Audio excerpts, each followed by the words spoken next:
Hello, welcome to Polarthon Day 6. It's Saturday, it's Day 6. This week has gone so quick.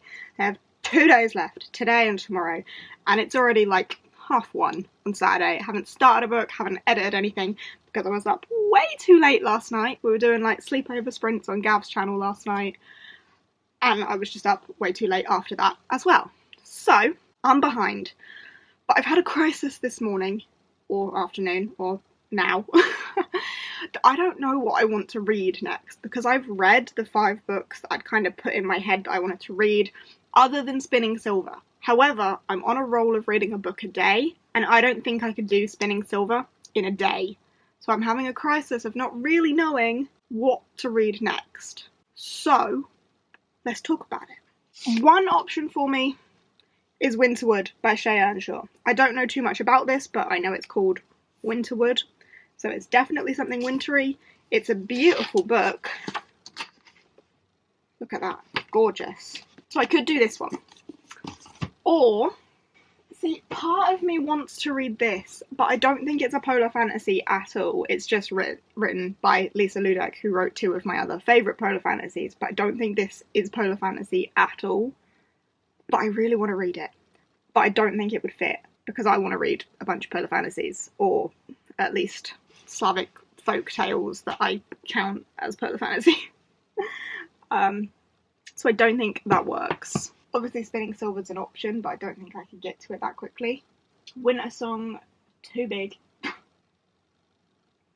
I could continue the Philip Pullman books, the Northern Lights trilogy, but I don't fancy that. Did someone tell me that Anya and the Dragon is somewhat polar? I can't remember. Did I make that up? I'm sure someone read this for a Polarthon. Oh, it's got the like Slavic vibes in here as well. Vikings and Russian folk heroes is what that's described as. How many pages is this? This is like 400. That's an option. That could be an option. Okay, hadn't actually considered that one. And then there's this one, The Wise and the Wicked by Rebecca Podos, which has a house with chicken legs on the back. And I think this is calling me. This is about time running out. I think this family once had great magic, and then they had to flee their Russian home to escape fearful men sought to destroy them. Powerful woman, seems no more than folk tales except for the smallest bit of power left in their blood. She has a vision of who she will be when she dies. There's no escaping one's time. So it sounds like it might be outrunning death, I'm not sure. But I think this is calling to me. This I could read in a day, surely. Oh yeah, this one's only like 360 pages. This I could read in a day. And then maybe I could do this one tomorrow, because I really don't think that this fits any of the vibes I'm going for this week. Winterwood still does, but I'm feeling the Slavic vibes. It's just what I like. So I think I'm going to go for The Wise and the Wicked today. And then maybe Anya and the Dragon tomorrow. We'll see how we feel tomorrow. But for now, I think we've solved my crisis.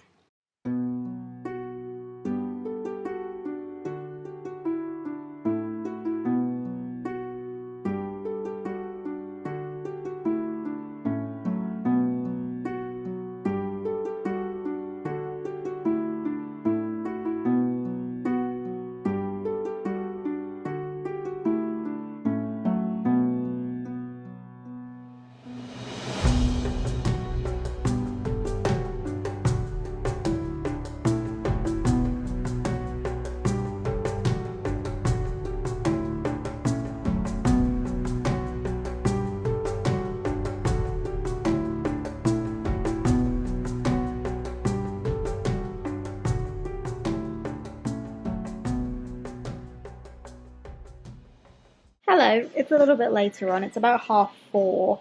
I'm up to page 56 of The Wise and the Wicked, and it's interesting so far. Wow, that colour is really pretty. That is a beautiful foiled spine. Yeah, I'm up to page 56. I'm enjoying it.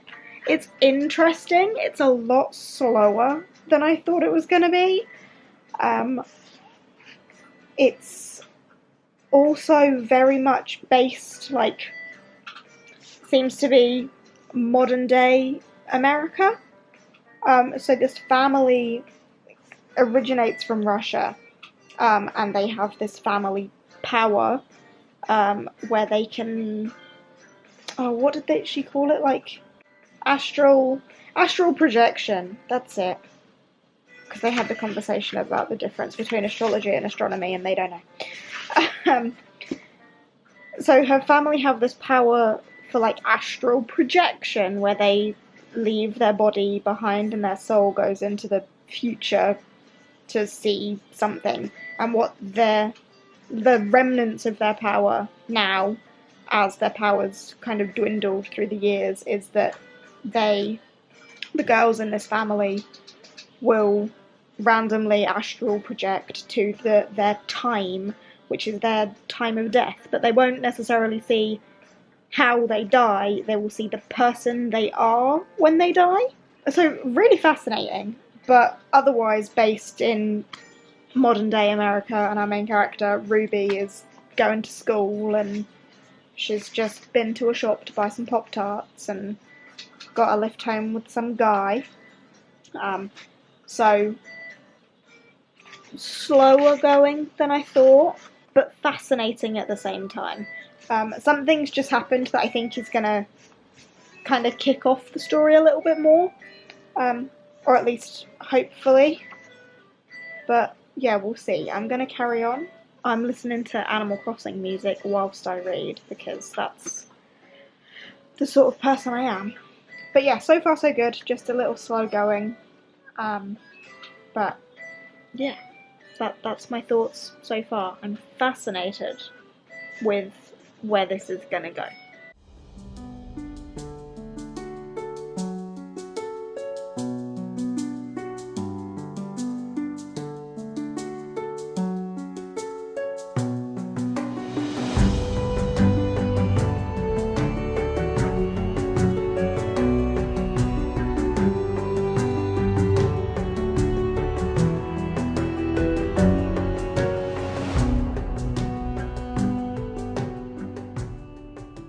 Hello, I am just over halfway in this now. I'm on page 185. Am I over halfway? Am I about halfway?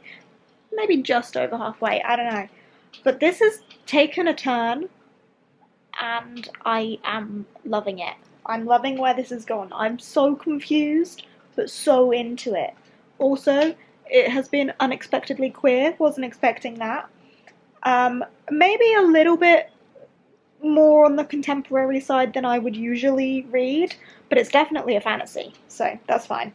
But there's been, like, a thing has happened. Something has been made apparent, and wasn't expecting it, didn't see it coming, very confused about what's going to come next, desperate for answers. This has suddenly become incredibly compelling. You know how I said it was a bit slow at the beginning? We're past that. This is compelling. I am curious. I demand answers.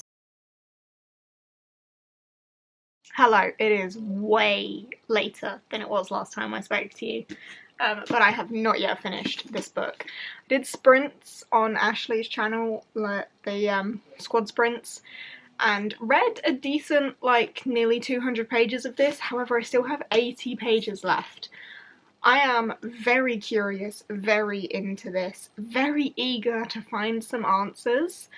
However, it is 3:45 in the morning, so it's Sunday now. We just were chatting for too long, and I didn't get the reading done that I wanted to get done, and I need to be up early tomorrow, so yay!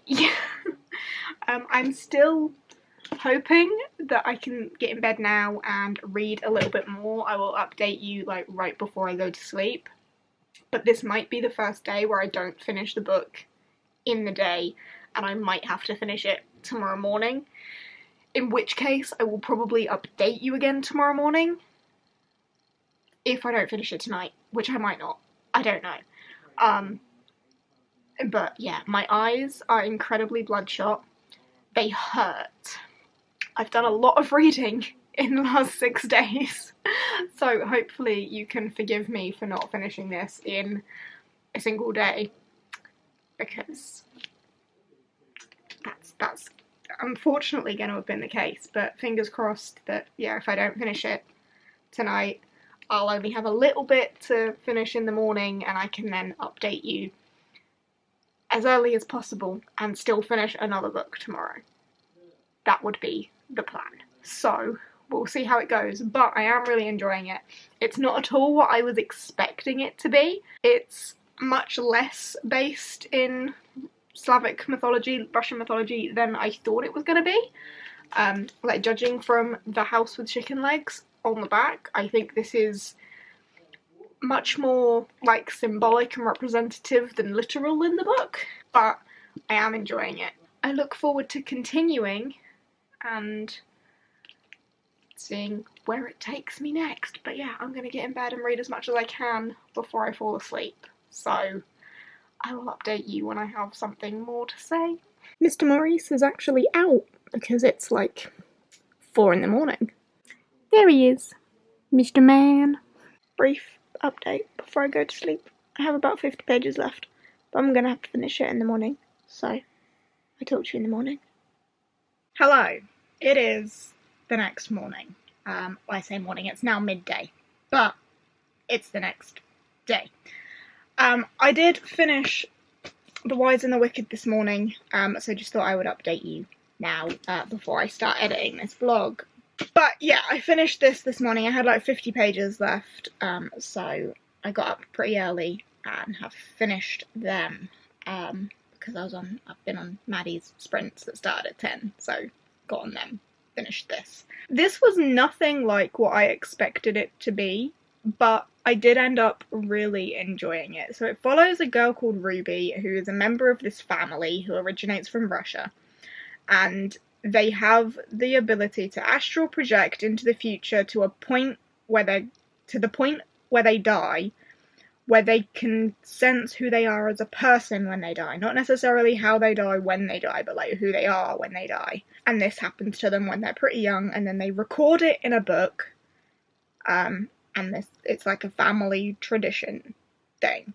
And our main character does not like her time and is kind of on a mission to see if it's possible to change it. But there is so much more going on with her family and her family's history and her family's ability that weaves into all of that.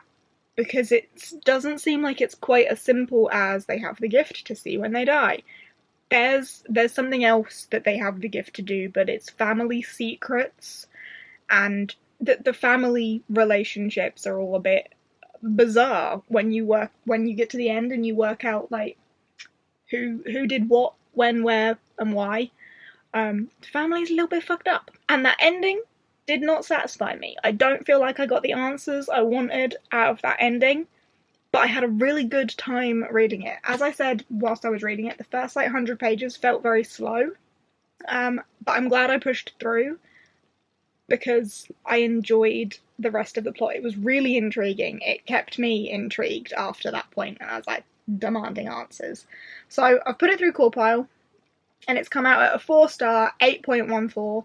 Gave it an 8 for characters, a 9 for atmosphere, an 8 for writing, a 9 for plot, an 8 for intrigue, a 7 for logic, and an 8 for enjoyment. So very up and down in that area, but still pretty high scores, and it's come out at that 4-star overall. I'm glad I've read this, and it was a gift from my mother, and her little gift note said, I need to borrow this book, so I'm probably going to lend this to my mum at some point, because when she bought it for me, she said she wanted to read it. And I think she would enjoy it as well. But slightly misleading in terms of I thought it was going to be a lot more to do with Russian folklore and fairy tales and stuff, and it really wasn't. It's just that the family originate from Russia. They're a Russian family. They moved to America, and that's really the extent of that. So I was misled by the house with chicken legs and the fairy tale folklore vibes I was getting from this, but that being said, I'm not disappointed. I still enjoyed it. So yeah, 4 stars for this one. I now don't know what this would count for on the actual Polarthon map though, because I was thinking folklore. And I mean, there were some folklore bits in it. So, like, we had the story of Vasilisa the Beautiful that popped up in there. And there was a story of Russian folk tales that was important to the family for a certain reason. So maybe could do that. But there we go, another book down. And with that being done, that is the end of this vlog. So thank you very much for watching. I hope you've enjoyed hanging out with me for day 6, last day of Polarthon tomorrow. Last vlog is coming tomorrow. I'm uploading this on the last day though, so I hope that it's gone well for you. You still have my last day's vlog to come tomorrow. But thanks for hanging out with me. I hope you have enjoyed. If you have, give us a thumbs up. Chat to me down below. Let me know how the week's gone for you. And I will see you tomorrow. Bye.